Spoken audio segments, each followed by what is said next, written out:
Indian വിദേശകാര്യമന്ത്രി S ജയശങ്കറും US. State secretary Marco റൂബിയോയും തമ്മിൽ നടന്ന ചർച്ചയിൽ H-1B വിസ വ്യാപാര കരാർ അധിക തീരുവ എന്നീ വിഷയങ്ങൾ ചർച്ചയായി. പീയൂഷ് ഗോയൽ യു.എസ്. വ്യാപാര പ്രതിനിധി ജെയ്മിസൺ ഗ്രീരുമായും കൂടിക്കാഴ്ച നടത്തിയിട്ടുണ്ട്. അർജുൻ പീതാംബരൻ ചേരുന്നു വിവരങ്ങളുമായി. Arjun, good morning.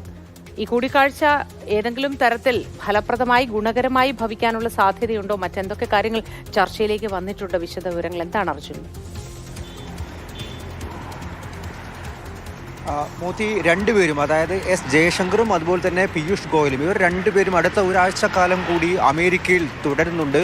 ഇനിയും കൂടിക്കാഴ്ചകൾ ഉണ്ടാകുമെന്നുള്ള കാര്യം തന്നെ രാഷ്ട്രീയപരമായിട്ടും നയതന്ത്രപരമായിട്ടുമുള്ള കൂടിക്കാഴ്ചകൾ ഉണ്ടാകും. ഈ കൂടിക്കാഴ്ചകളെല്ലാം പ്രത്യേകിച്ചും കഴിഞ്ഞ ദിവസം നടന്നിട്ടുള്ള കൂടിക്കാഴ്ചകളടക്കം വളരെ പോസിറ്റീവായിരുന്നു. അതായത് ഇന്ത്യയും അമേരിക്കയും തമ്മിൽ പ്രധാനമായിട്ടും വ്യാപാര കരാറിൽ ഒരു ധാരണയിലേക്ക് എത്താൻ പോകുന്നു എന്നുള്ള കാര്യം, അത് വളരെ വൈകാതെ തന്നെ അതിൻ്റെ പ്രഖ്യാപനം ഉണ്ടാകുമെന്നുള്ള സൂചനകളൊക്കെ തന്നെയാണ് കേന്ദ്ര സർക്കാർ വൃത്തങ്ങൾ ഇപ്പോൾ നൽകിക്കൊണ്ടിരിക്കുന്നത്. അതുമായി ബന്ധപ്പെട്ടുള്ള ചർച്ചകൾ പുരോഗമിച്ചുകൊണ്ടിരിക്കുകയാണ്. ആ ചർച്ചകൾ പുരോഗമിക്കുമ്പോഴും ഇരു രാജ്യങ്ങളുടെയും താല്പര്യങ്ങൾ സംരക്ഷിച്ചുകൊണ്ട് തന്നെയായിരിക്കും ആ കരാറിലേക്ക് എത്തുക. അതുമായി ബന്ധപ്പെട്ടുള്ള സംസാരങ്ങളാണ് ഇപ്പോൾ പുരോഗമിച്ചുകൊണ്ടിരിക്കുന്നത്.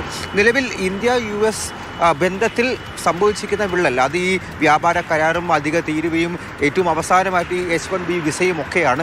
അതുമായി ബന്ധപ്പെട്ടുള്ള കാര്യങ്ങൾ തന്നെയായിരുന്നു ഇന്നലെ മാർക്കോ റൂബിയുമായി എസ് ജയശങ്കർ സംസാരിച്ചത്. അത് വളരെ പോസിറ്റീവായിട്ടുള്ള കാര്യങ്ങൾ തന്നെയായിരുന്നു.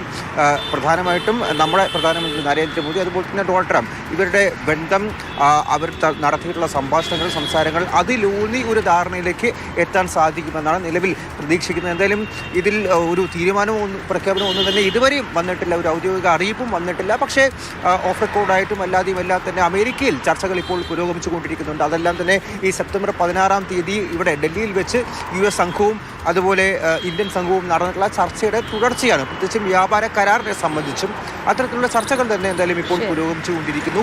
കൂടുതൽ ചർച്ചകൾ ഉണ്ടാകും. ചർച്ചകൾ ഊർജിതമാക്കാനുള്ള ഒരു തീരുമാനം കൂടിയാണ് ഇരു രാജ്യങ്ങളും എടുത്തിരിക്കുന്നത്. എന്തായാലും ഇരു രാജ്യങ്ങളുടെയും താല്പര്യങ്ങൾ സംരക്ഷിച്ചുകൊണ്ട് വളരെ വേഗത്തിൽ ഒരു ധാരണയിലേക്ക് എത്താൻ സാധിക്കുമെന്നാണ് ഇപ്പോൾ പ്രതീക്ഷിക്കുന്നത്. ശരി അർജുൻ.